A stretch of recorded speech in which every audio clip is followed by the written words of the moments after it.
Goldilocks and Porridge were charging toward the thornbush pit, and they were dragging Queen Red Riding Hood behind them. The twins and Froggy all stood motionless at the sight of it. They thought their eyes were playing tricks on their brains.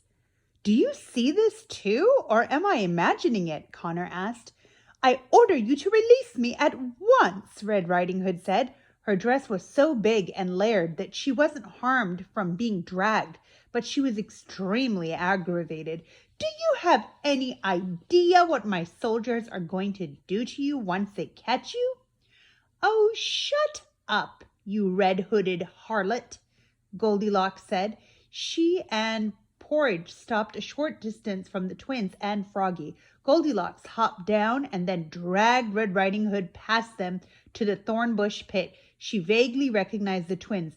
"I remember you," Goldilocks said. "Hi there," Alex said. "Do you need a hand?" Connor asked. "Nope," Goldilocks said. "Just taking out the trash." "What are you three doing just standing there?" Red screamed. "Help me." "I said silence, you basket-carrying person," Goldilocks said and dragged her closer to the pit. "What's going on?" Alex asked, and she, Connor, and Froggy followed them, not sure how or who to help. "This lunatic broke down one of my kingdom's gates and rode her horse all the way into my throne room, lassoed me, and has dragged me all the way here," Red said, "and now she's going to kill me."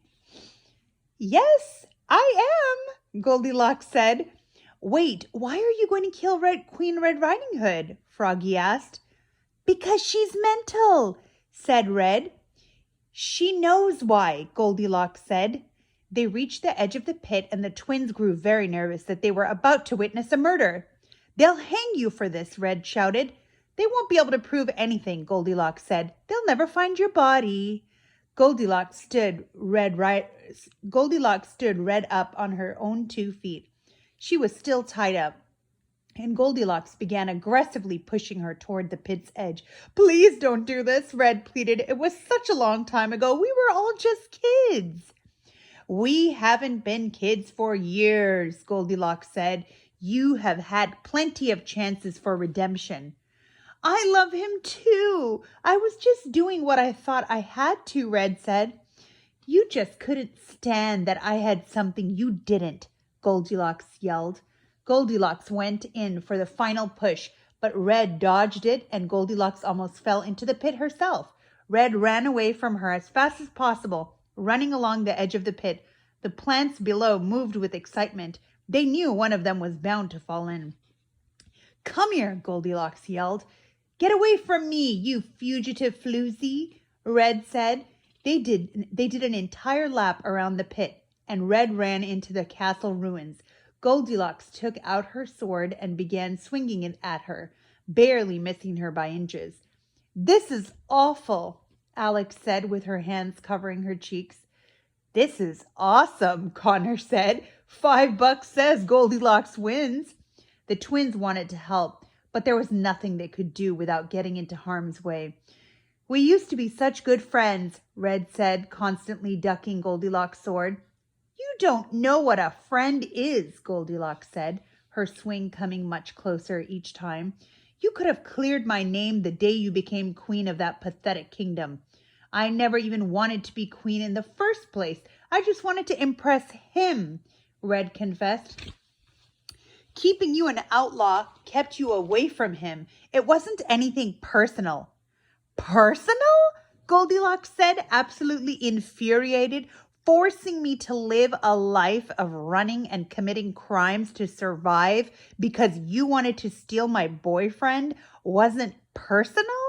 She swung her sword hard at Red and knocked a big chunk out of the ruin's stone wall. Red ran up the decaying staircase. It was the only place left to go. Goldilocks ran up after her, and Red was cornered. The only way to escape was to jump into the pit. "If you let me go, I'll clear your name," Red begged. "Liar," Goldilocks said. "I'll give you my castle. Half of it is being rebuilt because of a fire. It looks wonderful," Red said. "I don't want your castle. I want revenge." Goldilocks said, and pushed Red off the staircase. Red screamed and fell down toward the pit.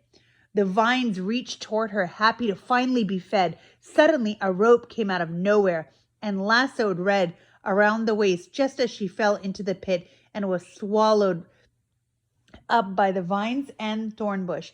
What the? Goldilocks said. The twins and Froggy turned to see a woman riding a black horse on the other side of the pit, holding the other end of the rope. It's the huntsman's daughter, Connor yelled and pointed at her. Red screamed as the vines pulled her down toward the bottom of the pit. The huntsman's daughter tied the rope to the horse and took off. Red was yanked out of the pit and dragged behind her. Not again, Red screamed. She was dragged off into the horizon, now a captive of the huntress.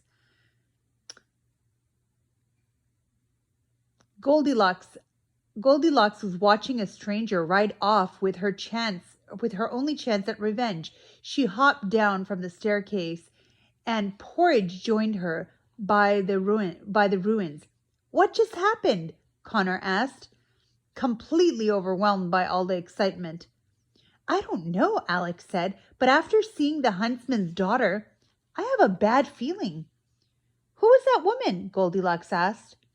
The huntsman's daughter, Connor said. She's working for the evil queen. The evil queen? Said Goldilocks, growing even angrier. We have to get as far from this place as possible, Alex instructed.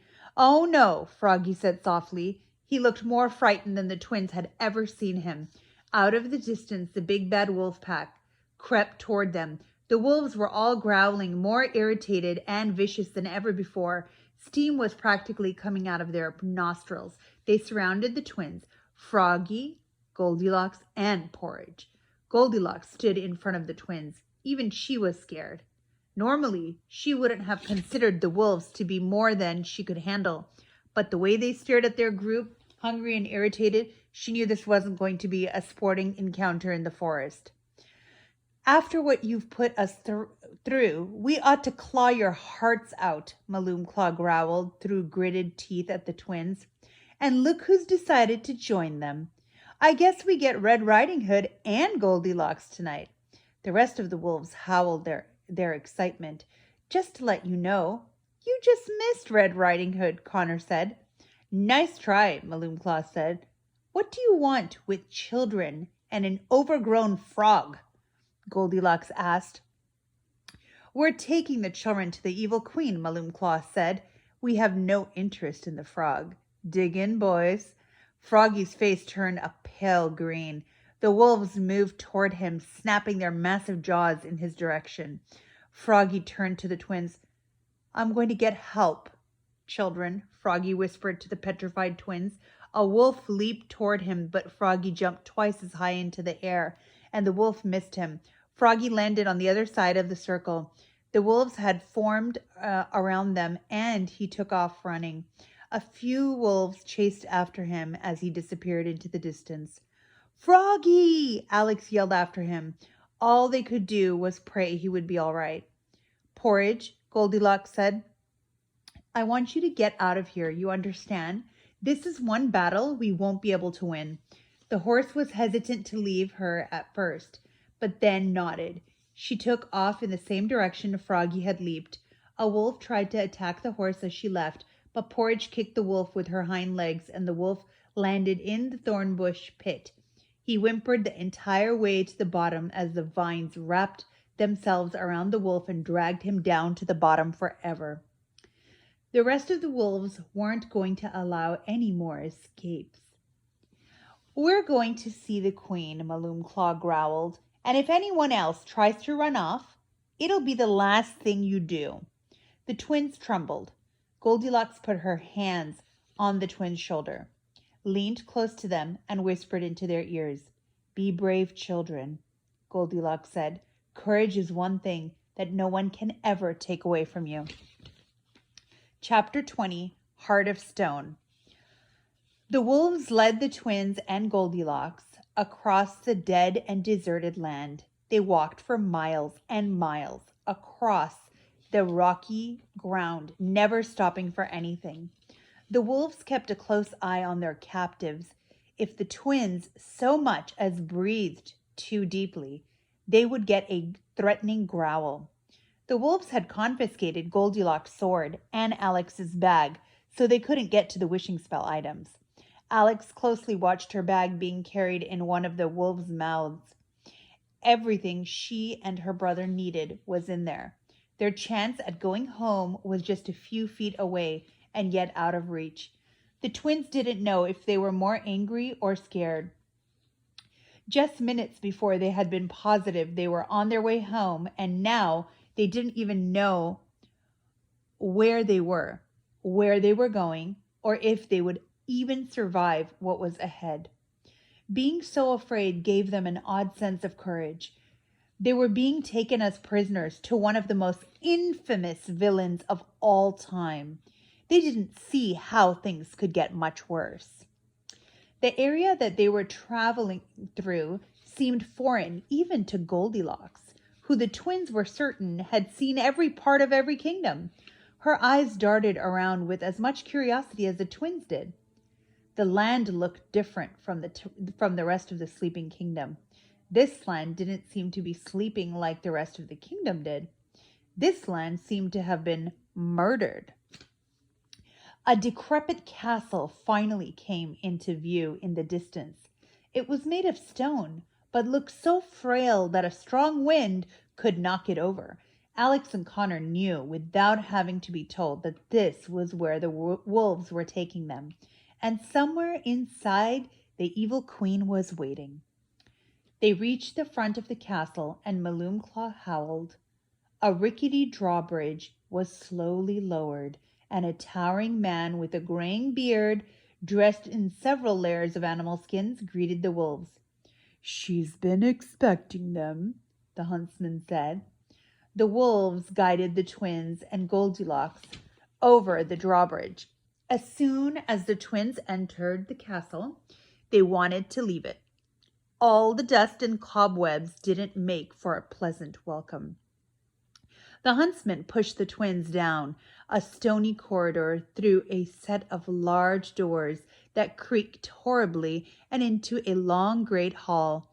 The great hall was empty except for a few chairs and a small table. Red Riding Hood was tied to one of the chairs with a large white scarf tied into her mouth. Her eyes were teary and puffy. She was excited to see the twins at first, happy not to be the only prisoner, but then began to panic under her restraints when she saw Goldilocks and the wolves behind them. The huntress stood next to Red, keeping a careful watch over the fidgeting queen. In the middle of the room, facing two tall mirrors, was one gold and one black, was a hooded woman. She was very still and very silent. "Seat them," the woman said, still with her back toward them. Without any doubt, the twins knew she was the evil queen. They could just feel it. They had never been so tense in their lives. The huntsman and the huntress forcefully sat Alex and Connor and Goldilocks down in the chairs and tied ropes around their torsos, hands, and feet. "Easy," Goldilocks said, glaring at the huntress, who tripled her knots. "Did anyone ever tell you it isn't nice to kidnap other people's hostages?" Red let out a high-pitched cry and mumbled something along the lines of, "This is so unfair." The twins now understood why she had a handkerchief in her mouth in the first place. "We've brought you the twins, plus a bonus, Your Majesty," Maloomclaw lowered his head in a scornful and mocking bow. There was heavy tension between the two. "Did anyone escape?" the evil queen asked. "Oh, just an overgrown frog and a horse," Maloomclaw growled. "Then we don't have much time," she said. "Put the items on the table." The huntsman seized Alex's bag from the wolf, carrying it, and placed it on the table next to the twins. The evil queen had her own collection of wishing spell items on display here: a lock of golden hair, a chunk of Red Riding Hood's basket, and the other glass slipper. A deal is a deal, Malum Claw said. We've brought you the twins. Now give us Red Riding Hood. Red Riding Hood whimpered and said something like, Why is this happening to me? Through the handkerchief. You will have her when I'm finished with the children, the evil queen said. Now wait outside. That was not part of our bargain, Malum Claw bellowed, and his pack snarled behind him. I said wait outside, the evil queen ordered. Her voice was so overpowering that the twins felt tears form in their eyes from the mere sound of it. You can have Red Riding Hood, Goldilocks, and the children when I am satisfied. The wolves were infuriated, but they left the hall and waited outside the castle.